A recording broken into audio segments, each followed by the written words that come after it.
Welcome back, everybody, for episode 3 of Final Fantasy XIV Complete Paladin's Guide. Last episode we left off with Sheltron, so we're going to talk about Goring Blade right now. Goring Blade is the, I guess the first thing you're going to do in your DPS rotation. And the reason for that is because it applies a dot, and you want to keep that dot up as much as possible. So it's going to be Fast Blade, Riot Blade, Goring Blade, and that's going to be the start of your DPS rotation.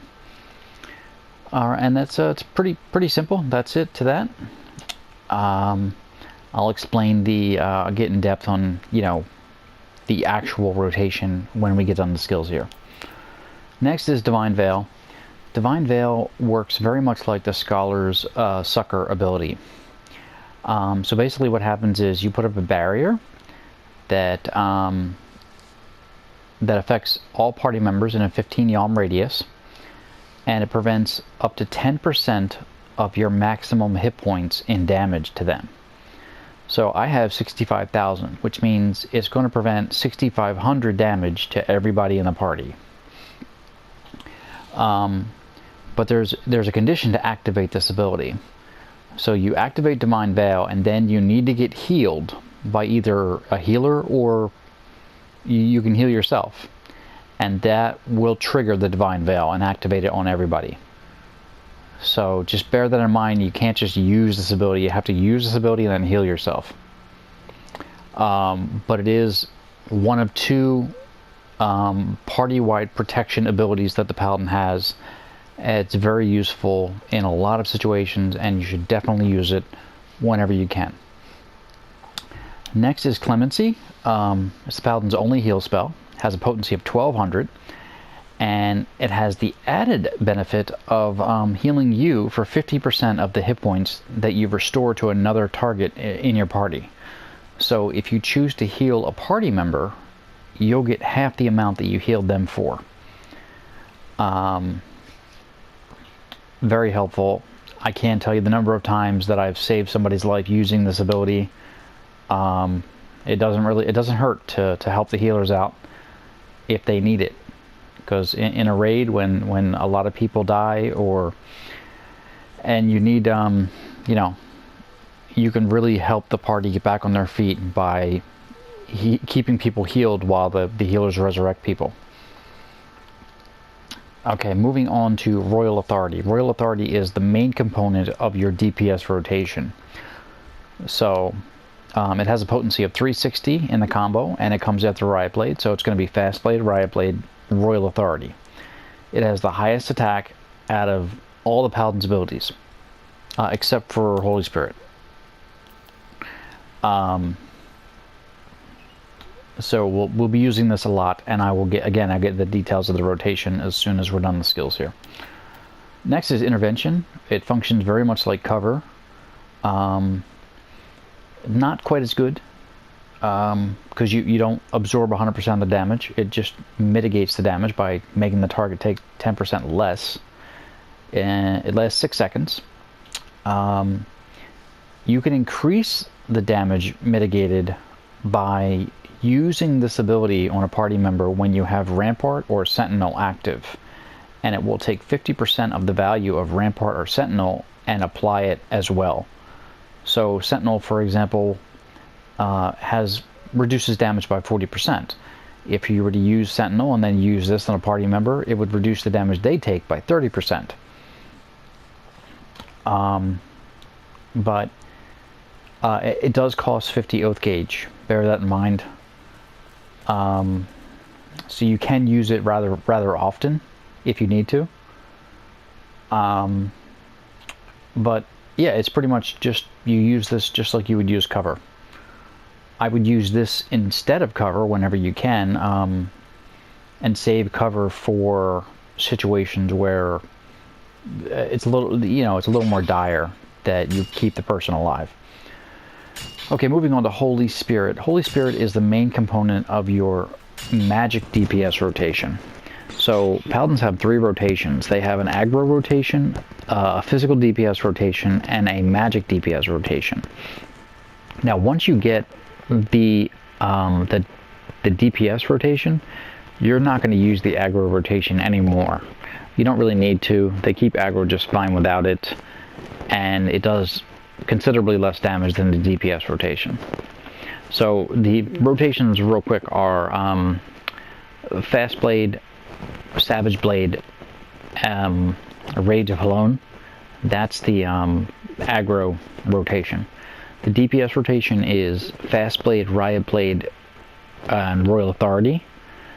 The only difference is you're going to do Fast Blade, Riot Blade, Goring Blade at the start of the rotation, just to apply the dot. You want to keep the dot up, and then after that you're gonna use Royal Authority whenever the dot's not up, whenever the dot is up.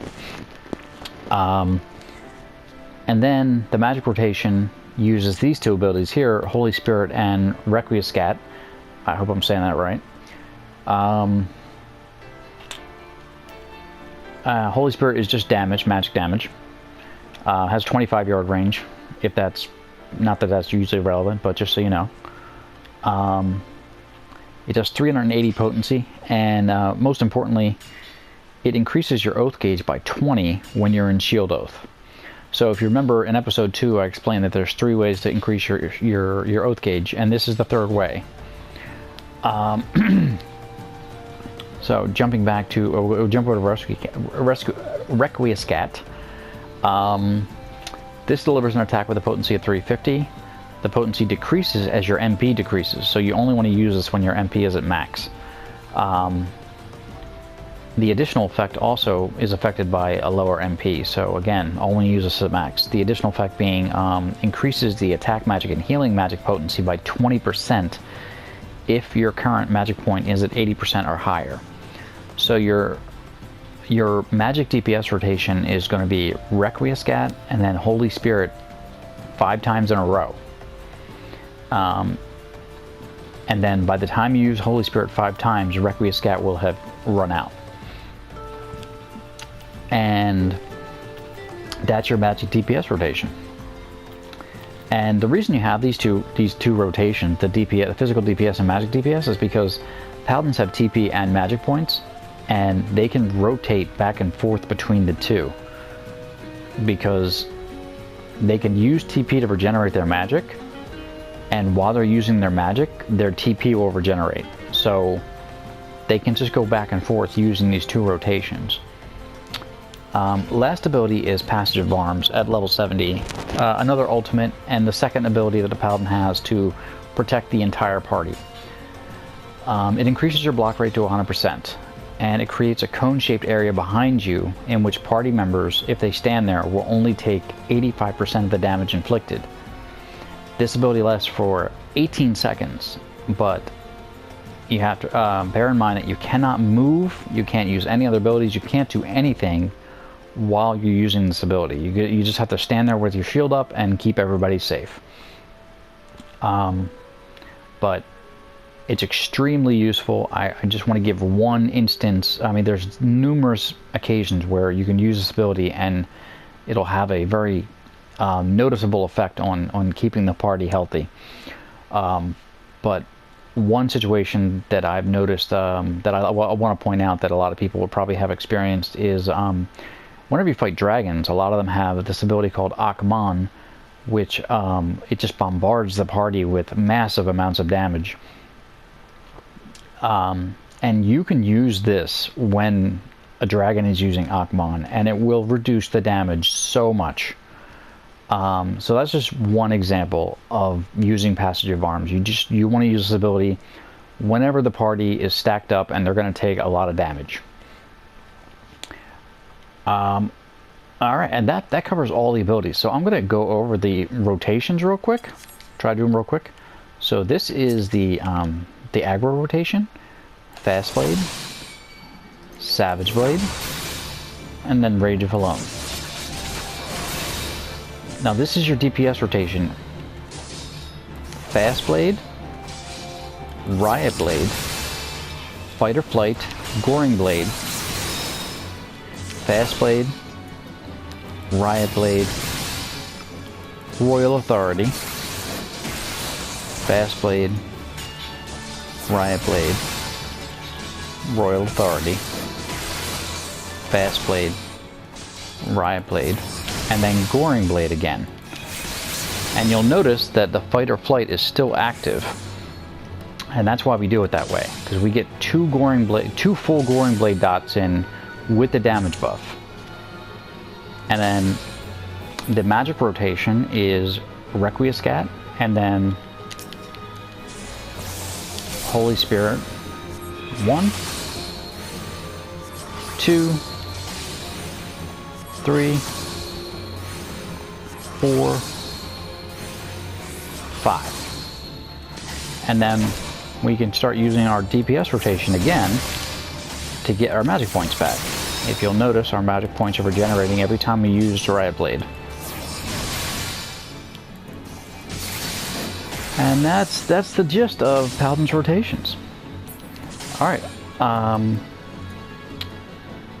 the last thing I want to talk about is tank swapping. So tank swapping is a mechanic that tanks have to do in boss fights. How it works is the boss will usually hit one tank with an ability that does a lot of damage and applies a debuff to the tank, usually vulnerability. So they take more damage from subsequent attacks. What that means is if the paladin if the tank gets hit again after this debuff is applied, they're probably going to die. And the other tank's going to have to pick it up anyway. So a way to make everybody's life easier is to swap before the boss kills you. And how you do that is once they apply the buff to you, the debuff to you, you use Shirk, the other tank uses Provoke, and he takes the aggro, and you're free and clear to go DPS or do other things if you need to. Usually a fight will involve multiple swaps. And it sounds easy, but it can be tricky because the window for swapping can be very small depending on the fight. So that's why I say it's probably the most difficult thing that a tank has to do is swap. So just bear that in mind. I got something special planned for episode 4. So we will conclude this episode and I will see you guys in episode 4. Alright, bye-bye.